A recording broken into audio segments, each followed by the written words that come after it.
the sadness end? Those words are written on an old page in my diary. The darkness that plagued me, the self-loathing I wore like a suit of armor coming back to me as I read those words scrawled in a jagged line across the top of the page. An outburst of desperation, a sneak peek of frustration, a mirror that shows me where the sadness still lives.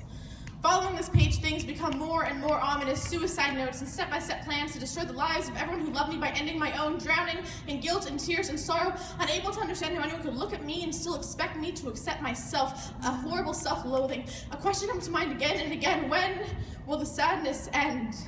So clearly I remember opening up my wrists, waking up in the hospital, crying because life was not supposed to be so painful, unable to breathe without crying, unable to scream without dying, unable to reclaim my own sanity without falling into the fire that was trying to consume me, asking my therapist, my best friend, the universe, the internet, when will the sadness end?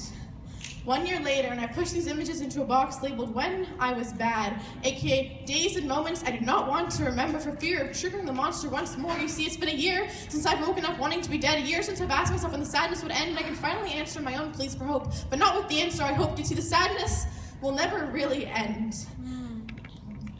You see, depression is not like to move around a lot, so once it's in you, it is there forever, but there comes a time when you have to force it to live in the basement apartment rather than in your bed. There comes a time when you need to stuff your pain into a box and put it on a storage cabinet. One day you'll understand that there's more to life than wallowing in your own self-pity with the curtains closed. You will one day understand that even as the darkness was suffocating you, light was fighting its way through the winding road to your heart to find you. It's just, you just didn't know it at the time.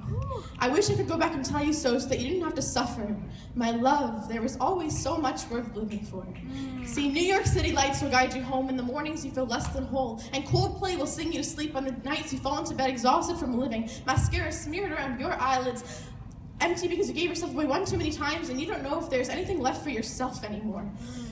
When your heart races and you lose your breath, hyperventilating, the anxiety of living stripping you to your core, remember the dust and the ash that made you. Remember your home in the cosmos. Remember that you're going to find a place where you belong one day, and you will know joy, and you will know happiness, and until then, you are going to write your name in all your temporary living spaces, saying, look at this, I lived and I tried, and this is not where I belong, but I found a piece of myself here I did not know I was missing. I found out that I can depend on myself more than anything. My love, find your missing pieces, live in different spaces, and one day you'll walk into the waiting arms of home, and you'll understand that the sadness will never really end, but rather melt away like candle wax, barely flickering rather than burning brightly. Your sadness will die slowly until you can't even remember its name, and you are going to be okay. You are going to be okay, I promise.